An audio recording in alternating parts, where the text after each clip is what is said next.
प्यार करे के डरबा कौने बात के।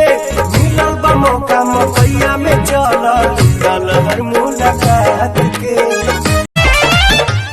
कर्मा जाल बाटी बोली बिगहा बेचाई चली गोली। अरे लग जाई हथे हथ पड़ी ये दादा। अरे मारेंगे ऊपर से और धुआं फेंकेगा ऊपर से। तावन कमरी भइल बा कमरिया ये दादा।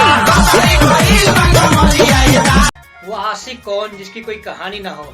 अरे वो आशिक कौन जिसकी कोई कहानी ना हो, और लड़की ही कौन जो आर्मी लवर की दीवानी ना हो। आज करब हम